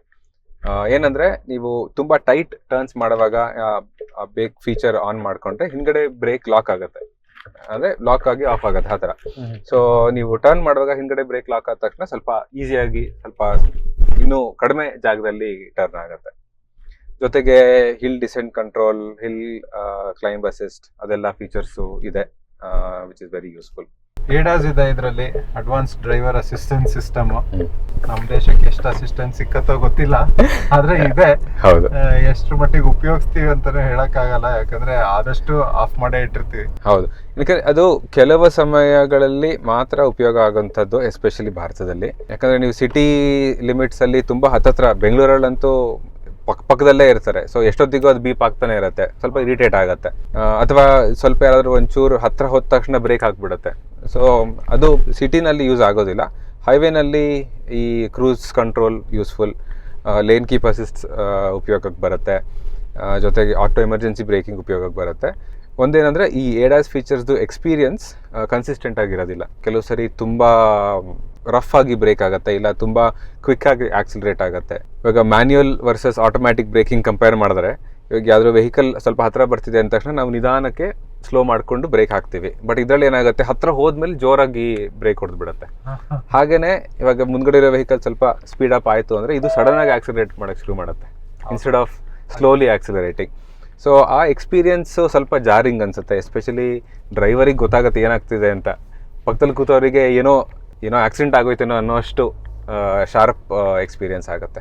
ಸೊ ಅದಕ್ಕೆ ಸ್ವಲ್ಪ ಅಭ್ಯಾಸ ಆಗಬೇಕು ಈ ADAS ಫೀಚರ್ಸ್ ಉಪಯೋಗಿಸ್ಕೊಳ್ಳೋದಕ್ಕೆ. ಲೇನ್ ಅಸಿಸ್ಟ್ ಕೂಡ ಸ್ವಲ್ಪ ಈ ಲೇನ್ ಕ್ರಾಸ್ ಮಾಡಿದ ತಕ್ಷಣ ಸಡನ್ ಆಗಿ ವಾಪಸ್ ತಿರುಗಿಸೋದು, ಅದು ಸ್ವಲ್ಪ ಜಾಸ್ತಿ ಆಗಿ ಮತ್ತೆ ವಾಪಸ್ ಆ ಸೆಂಟ್ರಿಂಗ್ ಆಗಕ್ಕೆ ಸ್ವಲ್ಪ ಅಡ್ಜಸ್ಟ್ಮೆಂಟ್ ಟೈಮ್ ಬೇಕು. ಆ ಕಡೆಗೆ ಹೋಗುತ್ತೆ, ಆಮೇಲೆ ಮತ್ತೆ ಮಧ್ಯಕ್ಕೆ ಅದು ಅಡ್ಜಸ್ಟ್ ಮಾಡ್ಕೊಳ್ಳುತ್ತೆ. ಹೌದು. ಸೊ ಅದಿನ್ನೂ ರಿಫೈನ್ ಆಗಬೇಕು ಆ ಎಕ್ಸ್ಪೀರಿಯನ್ಸ್. ಇರೋದ್ರಲ್ಲಿ ಹಂಗೆ ನೋಡ್ಕೊಂಡ್ರೆ ಮಹೀಂದ್ರಾದವರು, ಟಾಟಾದವರು ಸ್ವಲ್ಪ ಚೆನ್ನಾಗಿ ಮಾಡಿದ್ದಾರೆ ಕಂಪೇರ್ ಟು ಆಲ್ ಅದರ್ ಈ ಯುರೋಪಿಯನ್ ಕಾರ್ಸಿಗೆ ಕಂಪೇರ್ ಮಾಡಿದ್ರೆ. ಇವ್ರದ್ದು ಭಾರತಕ್ಕೆ ಸೂಕ್ತವಾದಂಥ ಒಂದು ಮಾಡೆಲ್ಲು, ಆದ್ರೂ ಇನ್ನೂ ಅದು ಸ್ವಲ್ಪ ರಿಫೈನ್ ಆಗಬೇಕು. ಸೊ ಈ ಡ್ರೈವ್ ಮತ್ತೆ ಹ್ಯಾಂಡ್ಲಿಂಗ್ ನ ಸಮರೈಸ್ ಮಾಡಿದ್ರೆ, ನಾವು ಥಾರ್ಗೆ ಕಂಪೇರ್ ಮಾಡ್ಕೊಂಡ್ರೆ ಇದು ಒಂದು ಬಹಳ ಮುಂದೆ ಇದೆ, ಒಂದು ಜನರೇಷನ್ ಅಷ್ಟೇ ಮುಂದಿದೆ. ಹೌದು. ಬರೀ ನೋಡೋದಕ್ ಮಾತ್ರ ದೊಡ್ಡದಲ್ಲ, ಪ್ರತಿಯೊಂದು ವಿಷಯದಲ್ಲೂ ಇದು ಸಾಕಷ್ಟು ಮುಂದೆ ಇದೆ. ಅಂಡ್ ಖುಷಿ ಆಗತ್ತೆ, ಪ್ಲೆಸೆಂಟ್ಲಿ ಸರ್ಪ್ರೈಸ್. ಗ್ಯಾರಂಟಿ. ಸೊ ಗಾಡಿ ಓಡಿಸಿದೀವಿ, ಎಲ್ಲ ವಿಮರ್ಶೆ ಮಾಡಿದೀವಿ. ಸೊ ಕೊನೆಯದಾಗಿ ಸಮರೈಸ್ ಮಾಡ್ತಾ ನಮ್ ವೀಕ್ಷಕರಿಗೆ ಯಾರಿಗೆ ಈ ಗಾಡಿ ಏನ್ ಪಾಸಿಟಿವ್ಸ್ ಏನ್ ನೆಗೆಟಿವ್ಸ್ ಅಂತ ಹೇಳೋಣ. ಸೊ ಪಾಸಿಟಿವ್ಸ್ ಮೊದ್ಲಿಗೆ ಮಾತಾಡೋಣ ಪಾಸಿಟಿವ್ಸ್ ನಲ್ಲಿ. ಹಾ. Looks, road presence, road presence, ಅಗ್ಲವಾದ ಕಾರು, ಎತ್ತರಕ್ಕಿದೆ. ನಾವೇ ನೋಡಿದ್ವಿ ಇಷ್ಟೆಲ್ಲ ಸುತ್ತಾಡ್ತಿದ್ದಾಗ ಪ್ರತಿಯೊಬ್ರು ತಿರುಗಿ ನೋಡ್ತಾ ಇದ್ರು. ಅದ್ರಲ್ಲೂ ವೈಟ್ ಕಲರ್, ನಾನಂತೂ ಯೋಚನೆ ಮಾಡಿರ್ಲಿಲ್ಲ ನಾವು ಆಫ್ ರೋಡ್ ಜೀಪ್ ತರ ವೆಹಿಕಲ್, ಒಳಗಡೆನು ವೈಟಿಶ್ ಇಂಟೀರಿಯರ್ಸ್, ಹೊರಗಡೆನು ವೈಟ್ ಕಲರ್ ಉಪಯೋಗಿಸ್ತೀವಿ ಅಂತೇಳಿ. ಬಟ್ ವರ್ಕ್ ಆಗತ್ತೆ, ಚೆನ್ನಾಗಿದೆ ಈ ಹೊರಗಡೆ ಕಾಂಬಿನೇಷನ್. ಐ ಥಿಂಕ್ ಎಸ್ಪೆಷಲಿ ವೈಟ್ ತುಂಬಾ ಚೆನ್ನಾಗಿ ಕಾಣುತ್ತೆ ಈ ಗಾಡಿಗೆ. ಬೇರೆ ಕಲರ್ಸ್ ಚೆನ್ನಾಗಿದೆ, but white is my favourite. ಹೌದು. ಸೊ ರೋಡ್ ಪ್ರೆಸೆನ್ಸ್, ಲುಕ್ಸ್ ಒಂದು positive. Definitely. I think number 2 is ಇವಾಗ ಕಾಮನ್ ಅಕ್ರಾಸ್ ಆಲ್ ಮಹೀಂದ್ರ, ಈ powertrain, engine, gearbox combination, ಎಲ್ಲಾ ಆಪ್ಷನ್ಸ್ ಇದೆ. Manual, automatic, petrol, diesel and ಎಲ್ಲದೂ ಚೆನ್ನಾಗಿದೆ. ಮೂರನೇದಾಗಿ over all fit and finish. ಎಲ್ಲೂ ತುಂಬಾ ಪ್ಯಾನಲ್ ಗ್ಯಾಪ್ಸ್ ಅಂತಾಗ್ಲಿ, ಒಳಗಡೆ ಕೂಡ ಇಂಟೀರಿಯರ್ಸ್ ನಲ್ಲಿ ಗ್ಯಾಪ್ಸ್ ಅಂತಾಗ್ಲಿ ಎಲ್ಲೂ ಇಲ್ಲ. ಕ್ವಾಲಿಟಿ ಆಫ್ ಮೆಟೀರಿಯಲ್ಸ್ ಕೂಡ ಚೆನ್ನಾಗಿದೆ. ಮಟೀರಿಯಲ್ಸ್ ಕೂಡ ಚೆನ್ನಾಗಿದೆ. So fit and finish tight and ಚೆನ್ನಾಗಿದೆ. ಜೊತೆಗೆ ಫೀಚರ್ಸ್, ಇವಾಗ ಥಾರ್ ಕಂಪೇರ್ ಮಾಡ್ಕೊಂಡ್ರೆ ಇದ್ರಲ್ಲಿ ಥಾರ್ ರಾಕ್ಸ್ ಅಲ್ಲಿ ಯಾವ ಫೀಚರು ಬಿಟ್ಟಿಲ್ಲ. ಹೌದು. ಏನೇನ್ ಬೇಕಾಗಬಹುದು ನಿಮ್ಗೆ ಎಲ್ಲದನ್ನು ಕೊಟ್ಬಿಟ್ಟಿದ್ದಾರೆ. ಬೇಡದೇ ಇರೋದು ಕೊಟ್ಟಿದ್ದಾರೆ. ಪ್ಯಾನರೋಮಿಕ್ ಸನ್ರೂಫ್, ಬೇಡದೇ ಇರೋದಂತ ಹೇಳಂಗೆ ಇಲ್ಲ. ಇವಾಗ ಯಾರಿಗ್ ಬೇಕು ಅಂತ ನೋಡ್ಬೇಕಾದ್ರೆ ಯಾರಿಗೂ ಬೇಕೋ ಬೇಡವೋ ಒಟ್ನಲ್ಲಿ ಇರ್ಬೇಕು ಕಾರಲ್ಲಿ. ಅದು ಯೂಸ್ ಆಗುತ್ತೋ ಇಲ್ವೋ ಅದು ಸೆಕೆಂಡರಿ. ವೆಂಟಿಲೇಟೆಡ್ ಸೀಟ್ಸ್ ಎಲ್ಲದೂ ಇದೆ. ಹೌದು. ಯಾವ್ದು ಮಿಸ್ಸಿಂಗ್ ಫೀಚರ್ಸ್ ಅಂತ ಹೇಳುವಂತದ್ದು ಇಲ್ಲ. ಹೌದು. ಥಿಂಕ್ ಕೊನೆಯದಾಗಿ ದಿ SUV ಅಂತ ಕರಿತಾ ಇದಾರೆ ಇದನ್ನ. ಅಂಡ್ ಅದು ಆ ಹೆಸರಿಗೆ ತಕ್ಕನಾಗಿ ಇದೆ ಗಾಡಿ. ನಿಮ್ಗೆ ಆಫ್ ರೋಡಬಿಲಿಟಿ ನಾವು ಥಾರಲ್ಲಿ ಎಕ್ಸ್ಪೀರಿಯನ್ಸ್ ಮಾಡಾಗಿದೆ. ಅದ್ರ ಜೊತೆಗೆ ಇನ್ನೂ ಅಡಿಷನಲ್ ಫೀಚರ್ಸ್ ಇದ್ರಲ್ಲಿ ಕೊಟ್ಟಿದ್ದಾರೆ. ನಾವು ಇದರಲ್ಲಿ ಇವತ್ತು 4x4 ಇರ್ಲಿಲ್ಲ, ಎಕ್ಸ್ಪೀರಿಯನ್ಸ್ ಮಾಡಿಲ್ಲ, ಬಟ್ ಗೊತ್ತಿದೆ ಕೇಪಬಿಲಿಟಿ ಚೆನ್ನಾಗೇ ಇದೆ ಅಂತ. So that is definitely big positive. ಹೌದು. ಸೊ ಇನ್ನ ಪಾಸಿಟಿವ್ಸ್ ಆದ್ಮೇಲೆ ನೆಗೆಟಿವ್ಸ್ ಬಗ್ಗೆ ಮಾತಾಡ್ತಾ ಹೆಚ್ಚಿಗೆ ಇಲ್ಲ ಇದರಲ್ಲಿ ನೆಗೆಟಿವ್ಸ್ ಅಂತ ಹೇಳೋದಕ್ಕೆ.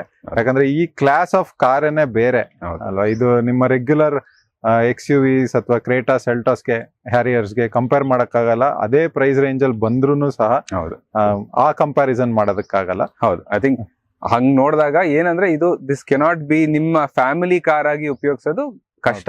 ನಮಗೆ ಹೈವೇ ನಲ್ಲಿ ಅಥವಾ ಈ ಟ್ವಿಸ್ಟಿ ರೋಡ್ಸ್ ಗಳಲ್ಲಿ ಹೋದಾಗ ಸ್ವಲ್ಪ ಲ್ಯಾಟರಲ್ ಮೂವ್ಮೆಂಟ್ ಅಫೆಕ್ಟ್ ಆಗತ್ತೆ. ಹೌದು. ಮೋಷನ್ ಸಿಕ್ನೆಸ್, ವಾಮಿಟಿಂಗ್ ಅದೆಲ್ಲ ಚಾನ್ಸಸ್ ಜಾಸ್ತಿ. ಹೌದು. ಸೊ ನಿಮ್ ಫ್ಯಾಮಿಲಿ ಕಾರ್ ಆಗಿ ಉಪಯೋಗ ಆಗಲ್ಲ, ಬಟ್ ಸೆಕೆಂಡ್ ಕಾರ್ ಆಗಿ ಮೋಸ್ಟ್ಲಿ ಒಂದು ಲೈಫ್ ಸ್ಟೈಲ್, ಸ್ವಲ್ಪ ಲಕ್ಸುರಿಯಸ್ ಲೈಫ್ ಸ್ಟೈಲ್ ವೆಹಿಕಲ್ ಆಗಿ ಉಪಯೋಗ ಆಗತ್ತೆ. ಹೌದು. ಇನ್ನೊಂದು ಕಾರ್ ಇದ್ರೆ ಬೇರೆದಕ್ಕೆಲ್ಲ ಇದು ಒಂದು ಕಾರು ಅಂತ ನಿಮ್ ಗ್ಯಾರೇಜ್ ಅಲ್ಲಿ ಇಟ್ಕೊಳಕ್ ಚೆನ್ನಾಗಿದೆ. ಹೌದು. ಜೊತೆಗೆ ಸೈಜ್ ಇಂದಾಗಿ ನಿಮ್ಗೆ ಸಿಟಿ ಯೂಸೇಜ್ ಕಷ್ಟ. ಇನ್ನೊಂದು ನೆಗೆಟಿವ್ ನನ್ಗೆ ಅನ್ಸಿದ್ದು ಇಂಟೀರಿಯರ್ಸ್ ನಲ್ಲಿ ಒಂದು seat ergonomics, seat under thigh support ಕಮ್ಮಿ ಅನ್ಸ್ತು. ಅದು ಚೆನ್ನಾಗಿರ್ಬೋದಿತ್ತು. ಹಾಗೇನೆ ಸ್ಟೋರೇಜ್, ಎಲ್ಲೂ ಕೂಡ ಜಾಸ್ತಿ ಸ್ಟೋರೇಜ್ ಆಪ್ಷನ್ಸ್ ಇಲ್ಲ ಕಾರ್ ನಲ್ಲಿ. Practicality in general. ಹೌದು. ಆ colour, white colour, it is not practical. Maintenance ತುಂಬಾ ಕಷ್ಟ. ಮಹೀಂದ್ರದವರು ಹೇಳ್ತಾರೆ ನೀವು ವೈಪ್ ಮಾಡ್ಬಿಡ್ಬೋದು ಅಂತ, ಬಟ್ ಆ ರೂಫ್ ಲೈನರ್ ಎಲ್ಲ ವೈಪ್ ಮಾಡಕ್ ಸಾಧ್ಯ ಇಲ್ಲ. ಹೌದು. ಸೊ ಅದು ಒಂದು ಹೈ ಮೇಂಟೆನೆನ್ಸ್ ಆಗಿ ಉಳಿಯುತ್ತೆ. ನಿಜ. ಇನ್ನೊಂದು ನೆಗೆಟಿವ್, ಪೆಟ್ರೋಲ್ ನಲ್ಲಿ ಹೆಚ್ಚಿಗೆ ಅದು ಎಕ್ಸ್ಪೀರಿಯನ್ಸ್ ಆಗತ್ತೆ. Mileage 7-8 single digit guarantee petrol ಅಲ್ಲಿ. ಡೀಸೆಲ್ ಅಲ್ಲಿ ನಿಮ್ಗೆ ಹೈವೇ ನಲ್ಲಿ ಒಂದು 12 ಹಂಗೆ 15 ತನಕ ಬರ್ಬೋದು. ನಿಮ್ಮ ಡ್ರೈವಿಂಗ್ ಯೂಸೇಜ್ ಮೇಲೆ ಡಿಪೆಂಡ್ ಆಗತ್ತೆ ಅದು ಕೂಡ. ಹೌದು. ಬಟ್ ಈ ಕ್ಲಾಸ್ ವೆಹಿಕಲ್ ಇದು ಏರೋಡೈನಮಿಕ್ಸ್ ಅನ್ನೋದು ಏನು ಅಂತಾನು ಗೊತ್ತಿಲ್ಲ ಈ ಗಾಡಿಗೆ. ಹೌದು. ಸೊ ಅದರಲ್ಲಿ ಅದು ಎಕ್ಸ್ಪೆಕ್ಟ್ ಮಾಡ್ಲೇಬಹುದು. ನಿಜ. ಇನ್ನ ಕೆಲವು ಸಣ್ಣ ಪುಟ್ಟ ನೆಗೆಟಿವ್ಸ್ ಅಂತ ಹೇಳ್ಬೋದು ಹುಡುಕಿ ಮಾಡಿ. ಅಂದ್ರೆ ಕೆಲವು ಸತಿ ನಿಮ್ಮ ಸಾಫ್ಟ್ವೇರ್ ವರ್ಕ್ ಆಗದೆ ಇರ್ಬೋದು, ಸ್ಕ್ರೀನ್ಸ್ ಆನ್ ಆಗದೆ ಇರ್ಬೋದು, ಅಥವಾ ನಿಮ್ಮ ಏಡಾಸ್ ಕರೆಕ್ಟ್ ಆಗಿ ರೆಸ್ಪಾಂಡ್ ಮಾಡದೆ ಇರ್ಬೋದು. ಸೊ ಅವೆಲ್ಲ ಒಂದು ಎಕ್ಸ್ಪೀರಿಯನ್ಸ್, ನಿಗ್ಲಿಂಗ್ ಇಶ್ಯೂಸ್ ಅಷ್ಟೇ. ತುಂಬಾ ಅದೇ ಮುಂಚೆ ಮಹೀಂದ್ರ ಅಂದ್ರೆ ಬಹಳ ನಿಗ್ಲಿಂಗ್ ಇಶ್ಯೂಸ್ ಅನ್ನೋ ತರ ಇತ್ತು. ಇವಾಗ ಅಷ್ಟೊಂದಿಲ್ಲ. ಕರೆಕ್ಟ್. ತುಂಬಾ ಇಂಪ್ರೂವ್ ಮಾಡಿದ್ದಾರೆ. ಈವನ್ ಸರ್ವಿಸ್ ಕ್ವಾಲಿಟಿ, ಆ ಸರ್ವಿಸ್ ಎಕ್ಸ್ಪೀರಿಯನ್ಸ್, ಡೀಲರ್ಶಿಪ್ ಎಕ್ಸ್ಪೀರಿಯನ್ಸ್ ಎಲ್ಲ ಬಹಳ ಇಂಪ್ರೂವ್ ಮಾಡಿದ್ದಾರೆ. ಹೌದು. ಟಾಟಾದವ್ರು ಕಲ್ತ್ಕೋಬೇಕು ಅವ್ರ ಹತ್ರ. ನಿಜ. ಸೊ ಹಂಗ್ ನೋಡಿದ್ರೆ ತುಂಬಾ ಇಂಪ್ರೂವ್ಮೆಂಟ್ಸ್ ಇದೆ, ಬಟ್ ಕೆಲವು ಎಕ್ಸ್ಪೆಕ್ಟ್ ಮಾಡಬಹುದು. ಹೌದು. ಇನ್ನ ನಿಮ್ಗೆ ಲೋವರ್ ವೇರಿಯಂಟ್ಸ್ ಕಾಯೋ ಟೈಮ್ ಜಾಸ್ತಿ ಇದೆ, ಕಾರ್ಗಳು ಸಿಕ್ತಿಲ್ಲ. ಹೈಯರ್ ವೇರಿಯಂಟ್ಸ್ ಹೋಗ್ತಿದ್ದಂತೆನೆ ಬೇಗ ಸಿಕ್ಕತ್ತೆ. ಹೇಳ್ತಾರ ಅವರು 6 ತಿಂಗಳು 8 ತಿಂಗಳು ಅಂತ, ಆದ್ರೆ ನಿಮ್ಗೆ 1 ತಿಂಗಳಲ್ಲೂ ಸಿಕ್ಕೋ ಚಾನ್ಸಸ್ ಇದೆ. ಅದು ಪರ್ಚೇಸ್ ಮಾಡೋರಿಗೆ ಖುಷಿ ಆಗ್ಲಿ ಅಂತ ಸ್ವಲ್ಪ ಜಾಸ್ತಿ ಟೈಮ್ ಹೇಳಿ ಬೇಗ ಕೊಟ್ಬಿಡ್ತಾರೆ. ಸೊ ಹೌದು, ಅದೊಂದು ಮಾರ್ಕೆಟಿಂಗ್ ಟ್ರಿಕ್. ಈಗ ಎಲ್ಲಾ ಕಂಪ್ನಿಯವರು ಎಲ್ಲಾರು ನಮ್ದು 8 ತಿಂಗಳು 6 ತಿಂಗಳು ಅಂತ ಹೇಳ್ತಾರೆ. 2 ವೀಲರ್ಸ್ ಇಂದ ಹಿಡಿದು 4 ವೀಲರ್ಸ್ ಎಲ್ಲಾರು. ಆದ್ರೆ ನಿಮ್ಗೆ ಅವಾಗ 4 ವಾರದಲ್ಲಿ ಸಿಕ್ಕಿದಾಗ ತುಂಬಾ ಖುಷಿ ಆಗತ್ತೆ. ನನ್ನ VIP ತರ ಟ್ರೀಟ್ ಮಾಡಿದ್ರು, ಬೇಗ ಕೊಟ್ಬಿಟ್ರು ನನ್ಗೆ ಕಾರು ಅಂತ. Part of the experience. ಹೌದು, ಇದು ನಮ್ಮ ಥಾರ್ ರಾಕ್ಸ್ ನ ವಿಮರ್ಶೆ. ನಮ್ಮ ವೀಕ್ಷಕರಿಗೆ ಇಷ್ಟ ಆಯ್ತು ಅಂತ ಭಾವಿಸ್ತೀವಿ. ಇಷ್ಟ ಆದಲ್ಲಿ ಲೈಕ್ ಮಾಡಿ, ಸಬ್ಸ್ಕ್ರೈಬ್ ಮಾಡಿ, ಶೇರ್ ಮಾಡಿ. ತುಂಬಾ ಇಷ್ಟ ಆದಲ್ಲಿ ಬುಕ್ ಮಾಡಿ ಗಾಡಿ. ನಮಸ್ಕಾರ. ನಮಸ್ತೆ.